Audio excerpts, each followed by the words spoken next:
जागो जागो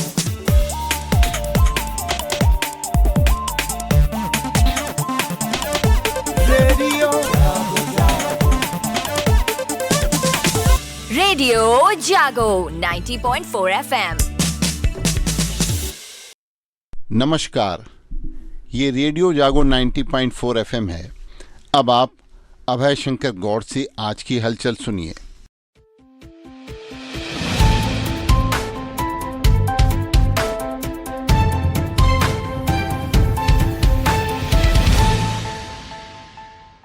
अहमदाबाद में कल से इंग्लैंड न्यूजीलैंड के मैच वनडे क्रिकेट का महासंग्राम शुरू हो गया है।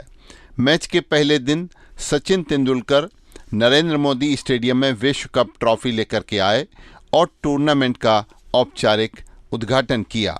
इस बार ये विश्व कप की कुछ खास बातें हैं कि पहली बार भारत अकेले मेजबानी कर रहा है और 3 बार संयुक्त मेजबानी की। पहली बार ही टीम इंडिया तीनों प्रारूप में नंबर 1 की हैसियत से उतर रही है और 7 साल बाद भारतीय धरती पर टीम इंडिया और पाक का मैच होगा। चीन में चल रहे एशियाई खेलों में 12वें दिन भारत ने 3 गोल्ड, 1 सिल्वर और 1 ब्रॉन्ज जीता है। हांगझू एशियाई खेलों में भारत के लिए कल का दिन शानदार रहा। भारतीय खिलाड़ियों ने 3 स्वर्ण समेत 5 पदक जीते। कंपाउंड तीरंदाजी में मिक्स टीम स्पर्धा में कल स्वर्ण जीतने के बाद पुरुष टीम और महिला टीम ने भी सोना जीतते हुए क्लीन स्वीप किया। ज्योति सुरेखा, आदिति स्वामी और परनीत कौर की शौर्य वरीय गति विश्व चैंपियन टीम ने फाइनल में अंतिम चरण में 60 में से 60 अंक के परफेक्ट स्कोर के साथ चीनी ताइपे को तीसरी वरीय जोड़ी को 203 के मुकाबले 229 से हराया। वहीं अभिषेक वर्मा, ओजस देवताले और प्रथमेश की तिगड़ी ने दक्षिण कोरिया को 235 के मुकाबले 230 से हराकर स्वर्ण के साथ तीरंदाजी में 6ठा पदक प्राप्त किया। अब तक 86 पदक भारत को मिल चुके हैं, इनमें से 21 स्वर्ण पदक हैं। अब छोटे शहरों में मनमाने ढंग से मकान नहीं बन सकेंगे। प्रदेश सरकार ने बड़े शहरों की तरह छोटे शहरों में सुनियोजित विकास कराने के लिए भवन निर्माण के लिए मानक तय कर दिए हैं।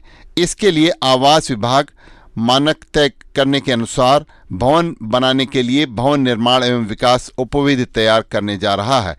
इसे छोटी नगर पालिका परिषदों, नगर पंचायतों, जिला पंचायतों में अनिवार्य रूप से लागू किया जाएगा। शहरों से सटी छोटी नगर पंचायत व नगर पालिका परिषदों और जिला पंचायतों में अवैध निर्माण सबसे बड़ी समस्या है।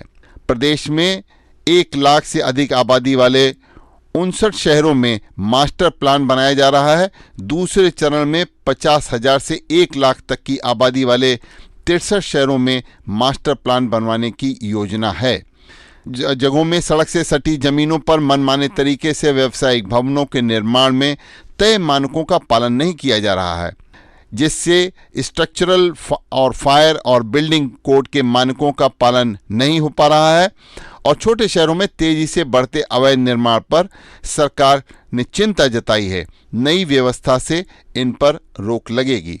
आवास विभाग को भवन विकास उपविध बनाने की जिम्मेदारी दी गई है।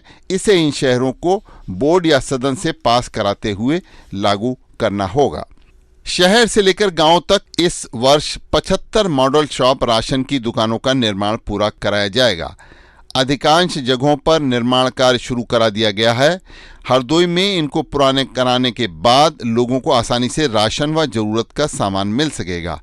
गांवों में 63, 12 नगर पालिका क्षेत्रों में मॉडल शॉप बनेंगी। अब तक 45 से ज़्यादा जगह निर्माण शुरू हो गया है। मॉडल उचित दर की दुकान या CSC के लिए अलग अलग स्थान भूमि चयन की गई हैं।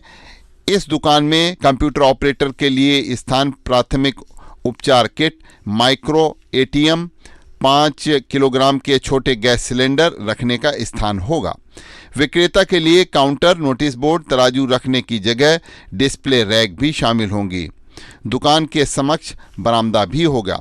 जिलाधिकारी MP सिंह ने बताया है कि भूमि के चिन्हांकन में इस बात का ध्यान रखा गया है कि वह मोटरेबल रोड पर स्थित हो ताकि डोर स्टेप डिलीवरी का खाद्यान्न आसानी से दुकान पर उतारा जा सके। आबादी से अधिक दूरी नहीं होनी चाहिए ताकि लोगों को खाद्यान्न प्राप्त करने में कोई परेशानी न हो। सड़कों से खेतों तक लोग आवारा जानवरों से परेशान हैं। इस समय हरदोई के ग्राम नानकगंज ग्रंट के अलावा कटरी क्षेत्र के बेसहारा गौवंश खुलेआम सड़कों पर घूम रहे हैं। इनको पकड़कर अस्थायी गौशालों में बंद नहीं किया जा रहा है, जिससे किसान परेशान हैं। किसानों के खेतों में खड़ी फसल को चरकर यह जानवर खा भी रहे हैं और नष्ट भी कर रहे हैं। सड़कों का खुलेआम घूमने से निकलने वाले वाहनों को भी दिक्कत हो रही है। शिक्षा विभाग की ओर से परिवार सर्वेक्षण में नगर जिले में यह कार्य भी होना बाकी है और परिवार सर्वेक्षण में नगर सबसे पीछे है। अभी तक जिले के 71% परिवारों का ही सर्वे पूरा हो सका है। इसके लिए कई बार बैठकें व दिशा निर्देश जारी किए जा चुके हैं और शिक्षा विभाग की ओर से शिक्षकों को परिवार सर्वेक्षण की जिम्मेदारी भी दी गई है। जिले के 7,33,518 परिवारों का सर्वे किया जाना है। विभाग की ओर से अभी तक कराए गए सर्वे में 71% ही कार्य पूरा हो चुका है। इंस्पायर अवार्ड मानक योजना में जिले में सर्वाधिक बाल वैज्ञानिकों का पंजीकरण कराया गया है। मंडल में 10,000 बाल वैज्ञानिकों में 3,000 जनपद में शामिल हैं। इनमें चयनित बाल वैज्ञानिकों को विज्ञान प्रदर्शनी में प्रतिभाग करने का मौका मिलेगा। इंस्पायर अवार्ड मानक योजना के तहत ऑनलाइन बाल वैज्ञानिकों का पंजीकरण कराया जा रहा, जिसकी अंतिम तिथि 30 सितंबर निर्धारित की गई थी। योजना में कक्षा 6 से 10 तक के विद्यार्थी पंजीकरण करा सकते थे। इनमें चयनित विद्यार्थियों को 10,000 रुपये की प्रोत्साहन राशि दी जाएगी, जिसमें वह मॉडल तैयार कर जिला स्तरीय विज्ञान प्रदर्शनी में प्रतिभाग करेंगे। मेडिकल कॉलेज के अधीन हरदोई के जिला अस्पताल में बाल चिकित्सा गहन देखभाल इकाई यानी कि पीडियाट्रिक वार्ड स्थित है। यहाँ पर पिछले 3 दिनों से मरीजों की संख्या काफ़ी बढ़ रही है और मरीजों को समस्याएं भी आ रही हैं। इस पर हरदोई के जिला अस्पताल के CMS डॉक्टर JK वर्मा ने बताया है कि पीडियाट्रिक वार्ड में 10 बेड हैं। अभी बच्चों की नई यूनिट का भवन निर्माणाधीन है। भवन बनने के बाद 42 बेड बढ़ जाएंगे। फिलहाल अभी किसी न किसी तरह से इलाज कराया जा रहा है। जन्म प्रमाण पत्र से अब प्रतियोगिताओं में लोगों को प्रतिभाग करना होगा। विद्यालयी जिला स्तरीय खेलकूद प्रतियोगिता में जन्म प्रमाण पत्र की अनिवार्यता करने से अब फर्जीवाड़ा भी रुकेगा। वहीं प्रतियोगिता के लिए समय कम होने के कारण खिलाड़ियों को जन्म प्रमाण पत्र बनवाने में समस्या आ रही है। इससे इस बार खेल प्रतियोगिता में खिलाड़ियों की संख्या कम हो सकती है। प्रधानाचार्य परिषद की ओर से जिलाधिकारी को पत्र लिखकर खिलाड़ियों के जन्म प्रमाण पत्र जल्द जारी करने की मांग भी की गई है। सिक्किम में बादल फटने से हरदोई के ग्राम दुर्गागंज के एक जवान के लापता होने की खबर हुई है। सिक्किम के लोहनक झील के ऊपर देर रात मंगलवार को बादल फटने से सेना के कई जवान लापता हो गए, जिसमें हरदोई के बिलग्राम क्षेत्र के ग्राम दुर्गागंज का एक जवान भी शामिल है। जवान की तलाश में सेना लगी हुई है, लेकिन अभी तक कोई सफलता नहीं मिल सकी है। जवान के लापता होने की जानकारी मिलते ही उसके परिवार में शोक की स्थिति है। सिक्किम के सिलीगुड़ी सेना के वाहन वहां से आ रहा था। उसी समय रास्ते में बादल फटने के कारण पानी के तेज बहाव में वाहन समेत कई लोग लापता हो गए। आर्मी हेडक्वार्टर से फोन द्वारा घटना की जानकारी परिवार वालों को दी गई है। चकबंदी संबंधी मामलों के निपटारे में लापरवाही और अनियमितता पर मुख्यमंत्री योगी आदित्यनाथ की सख्ती अब दिखलाई पड़ने लग गई है। मुख्यमंत्री के कड़े रुख के बाद चकबंदी विभाग में बड़े स्तर पर चकबंदी अधिकारी से लेकर लेखपालों तक के खिलाफ कार्रवाई शुरू हुई है। इसमें कौशाम्बी जनपद, हरदोई जनपद, एटा और श्यामली, बस्ती, मऊ, प्रतापगढ़, गोरखपुर जिले के राजस्व कर्मी भी शामिल हैं। चकबंदी योजना तैयार करने में नियमों का उल्लंघन एवं लापरवाही पर श्यामली व हरदोई के सहायक चकबंदी अधिकारी को निलंबित करते हुए विभागीय कार्रवाई भी शुरू की गई थी।